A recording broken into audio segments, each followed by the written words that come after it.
ओम शांति। आज 19 जुलाई 2023।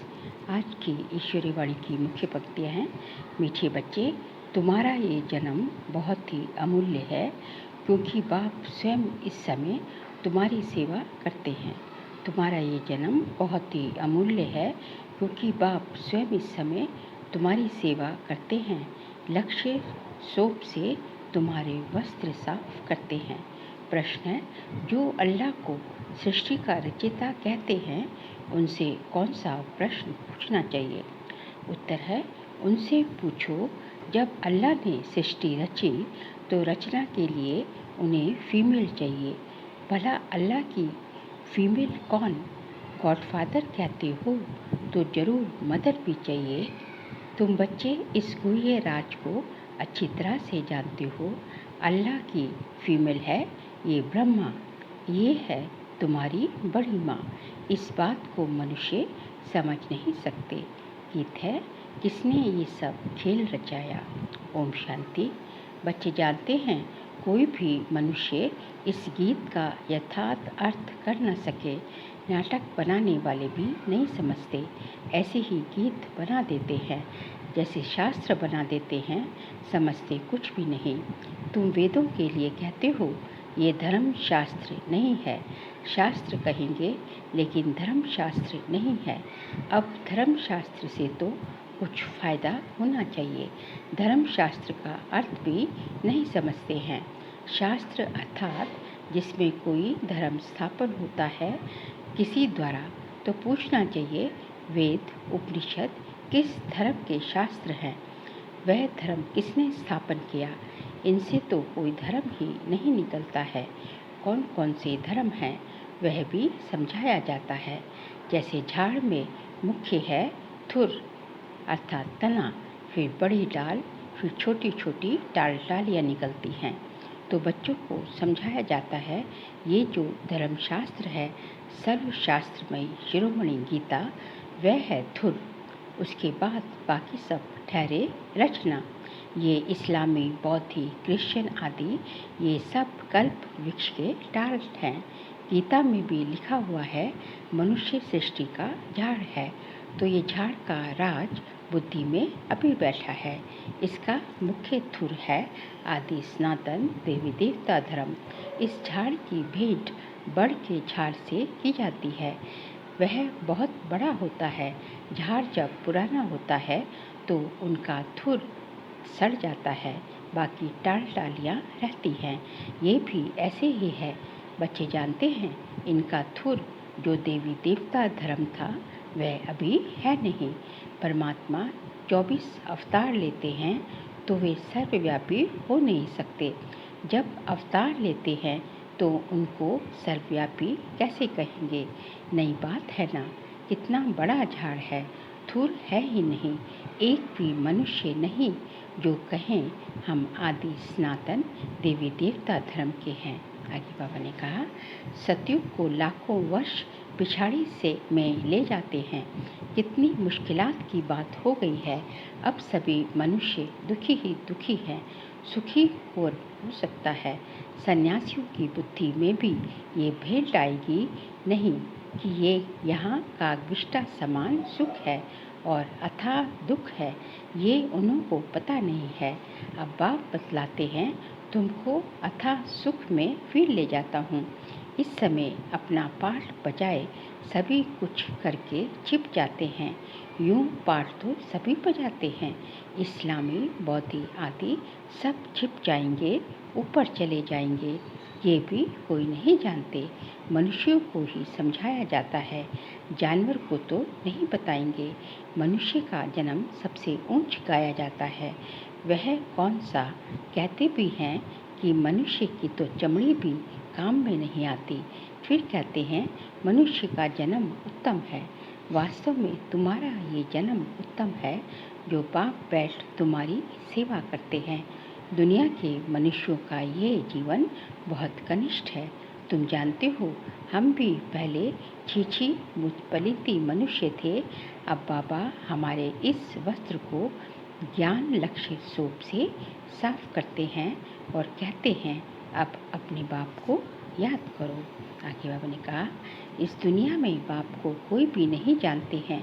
बाप को जाने तब तो बच्चे बने, शिव के बने, ब्रह्मा के बने, तब पुत्र कहलाए। ब्राह्मण भी दो प्रकार के हैं, एक है मुख वंशावली, दूसरे हैं कुक वंशावली। तुम हो ब्रह्मा के मुख वंशावली, ब्रह्मा कुमार कुमारियाँ। ब्रह्मा का बाप कौन? शिव बाबा। उनका बाप तो कोई होता नहीं। तुमको पढ़ाने वाला भी वह है, तुम्हारा गुरु भी वह है। अभी सब बैठे हैं, फिर छिप जाएंगे। पतित दुनिया को पावन बनाए, देवी देवता धर्म की स्थापना कर और सबको मुक्ति धाम में ले जाएंगे। 21 जन्मों का सुख दे दिया, फिर और क्या चाहिए। बाबा सदा सुखी तो बनाते हैं, बाकी ऊंच पद पाने लिए तो पुरुषार्थ करना पड़े। श्री कृष्णपुरी को सुखधाम कहा जाता है। श्री नारायण का बचपन नहीं दिखाते हैं, श्री कृष्ण का स्वयंवर दिखाते हैं। अगर राधे से स्वयंवर हुआ तो फिर उनका नाम क्या बदली हुआ, वह दिखाते नहीं। लक्ष्मी नारायण को तो मनुष्यों को पता नहीं, उनके जीवन चरित्र को कोई जानते नहीं। तुम अभी समझ रहे हो, कोटों में कोई ही निकलेगा जिसने पूरा चक्र लगाया होगा। तुम ये जानते हो, भक्ति वह करते जो पहले पहले पूज्य से पुजारी बनते हैं। भक्त तो सभी हैं, सरसों के माफिक मनुष्य हैं। तुम जानते हो, अब बेचारे सभी मौत की चक्की में हैं। अब तुम बच्चों को बहुत बड़ी बुद्धि मिली है। 84 जन्मों का चक्र बुद्धि में रखना बड़ा सहज है। हम अभी ब्राह्मण हैं, सो फिर देवता बनेंगे, फिर 84 जन्म लेने पड़ेंगे। हम सो का अर्थ भी बच्चों को समझाया है। हम सो हम यहाँ ही गाते हैं, और धर्मों में ये अक्षर ही नहीं। ओम माना भगवान समझ लेते हैं, वास्तव में ओम अर्थात अहम आत्मा। वह फिर उल्टा कह देते, आत्मा सो परमात्मा। अच्छा फिर क्या, हम शरीर तो है नहीं। परमपिता परमात्मा तो ऐसे कह ना सके कि अहम आत्मा मम शरीर। ये बाप भी कहते हैं, अहम आत्मा तो बरोबर है, हमने ये शरीर लोन पर लिया है। ये हमारी जुत्ती नहीं है, हमारे पैर है नहीं, हमारे चरणों की पूजा हो नहीं सकती। कृष्ण के चरण हैं, हमारे तो है नहीं। मैं हूँ ही निराकार। यूँ तो आत्मा भी निराकार है, परंतु वह 84 जन्मों में आती है। मेरा तो शरीर है नहीं, मैं अशरीरी हूँ। तुमको भी कहता हूँ, अशरीरी बनकर मुझे याद करो। तुम जानते हो, बाबा आया हुआ है, उनका क्या पाठ है? पतित सृष्टि को पावन बनाना। निराकार तो जरूर कोई शरीर में आया होगा। मनुष्यों को पता न होने के कारण उन्होंने फिर नाम लिख दिया है, फर्स्ट प्रिंस श्री कृष्ण का। अब श्री कृष्ण यहाँ कैसे आ सकता, ये समझकर फिर समझाना है। आगे बाबा ने कहा, टैगोर आदि गीता की कितनी महिमा करते थे। वास्तव में ये श्री कृष्ण के बहुत जन्मों के अंत का भी जन्म है, जिसमें शिव बाबा बैठ गीता ज्ञान सुनाते हैं। बाबा कहते हैं, मैं छोटे बच्चे के तन में कैसे बैठ सुनाऊंगा। जरूर अनुभवी रथ चाहिए।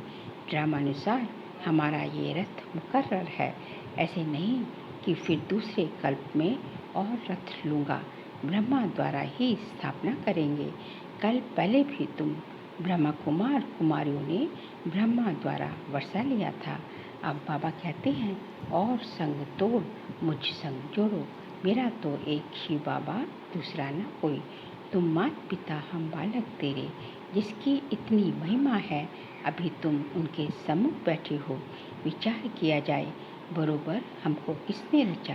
कहते हैं अल्लाह ने रचा, तो जरूर अल्लाह की कोई फीमेल भी होगी। अल्लाह तो निराकार है, उनकी फीमेल फिर कहाँ से आई?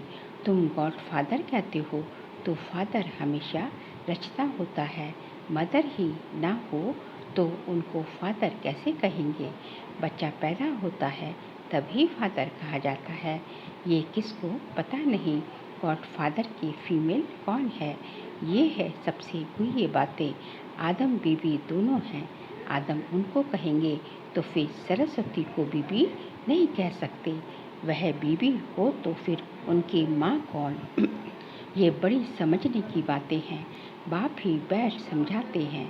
इस हिसाब से ये ब्रह्मा मेरी सजनी हुई, इसके मुख द्वारा रचता हूँ तुम बच्चों को। ब्रह्मा तन में प्रवेश करता हूँ उन्हीं को संभालने लिए। फिर जगत अम्बा निमित्त बनी हुई है।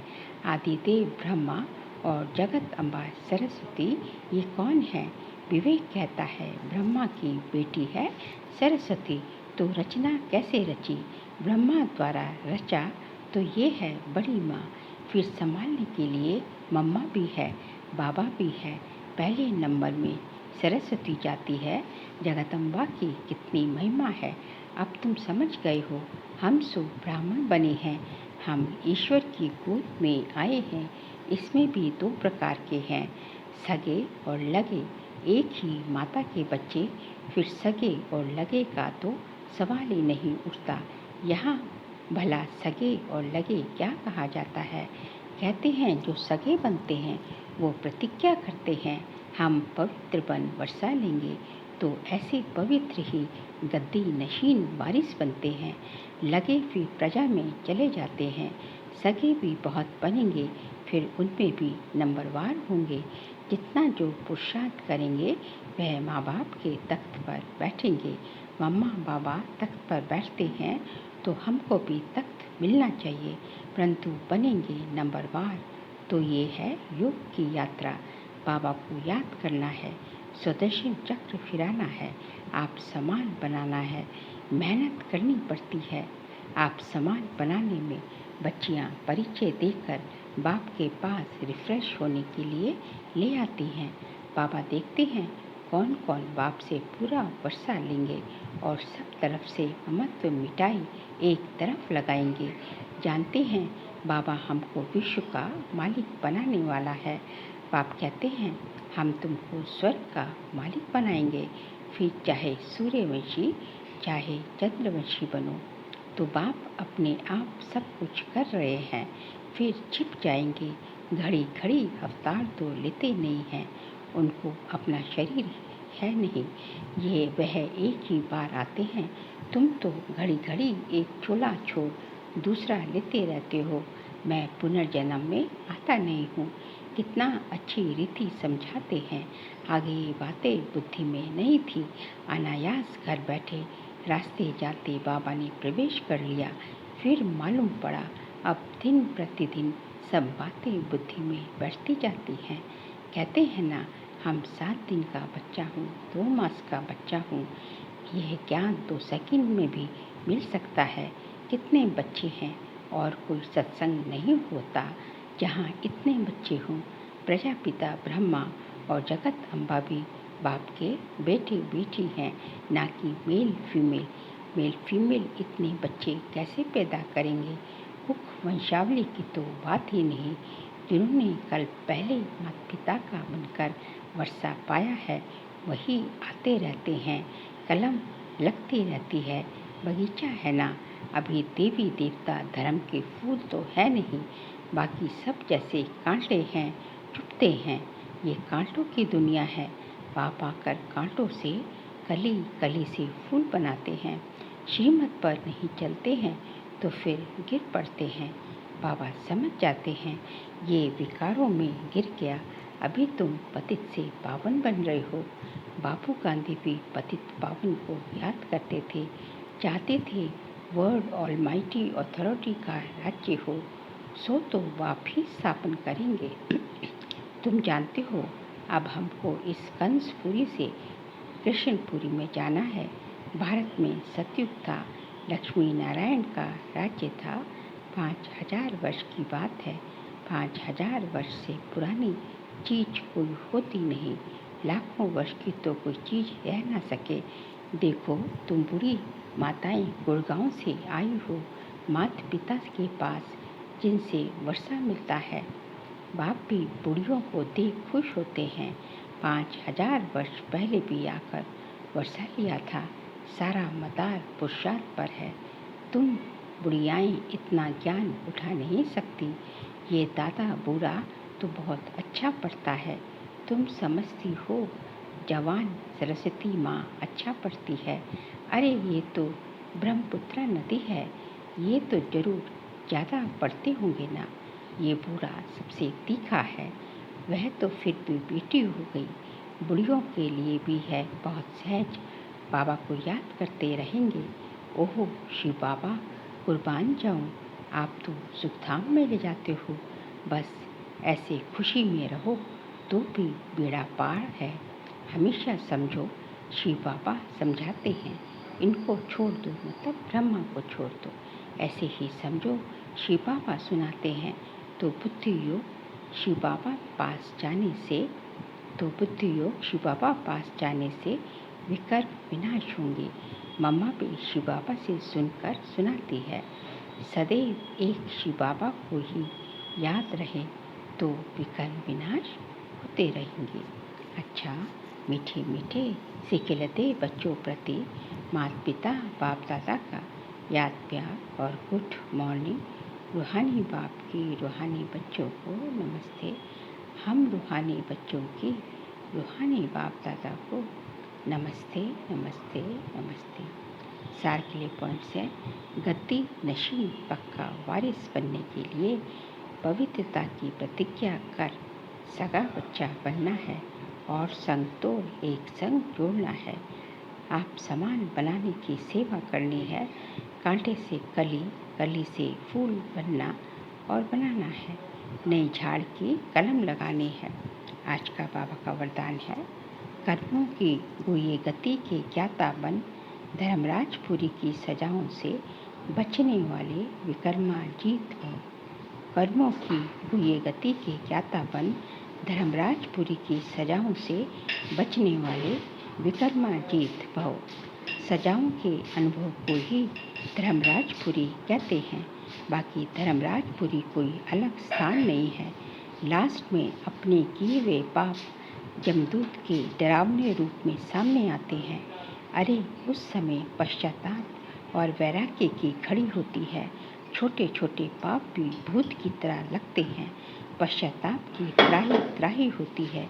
इसलिए उन सजाओं की फीलिंग से बचने के लिए कर्मों की हुई गति के ज्ञाता बन, सदा श्रेष्ठ कर्म करो और विकर्मा जीत बनो। स्लोगन है, जो तन मन धन से बाप पर पूरा बलिहार जाते हैं, वही गले का हार बनते हैं। जो तन मन धन से बाप पर पूरा पूरा बलिहार जाते हैं, वही गले का हार बनते हैं। बाबा कहते हैं कि बाप के गले का हार बनने के लिए तुम्हें तन मन धन से बाप पे पूरा पूरा बलिहार जाना है, कुर्बान जाना है। बस मेरा तो एक बाबा दूसरा ना कोई, मेरा तो एक शिव बाबा दूसरा ना कोई। जो इस फीलिंग में रहते हैं, जो है पूरी तरह बाबा के लिए समर्पित है, जो है मन बुद्धि से बाबा पे पूरा समर्पण भावना है, तो वही बाबा के गले का हार बनते हैं, मतलब बाबा के जो है राइट हैंड बनते हैं। अच्छा, ओम शांति।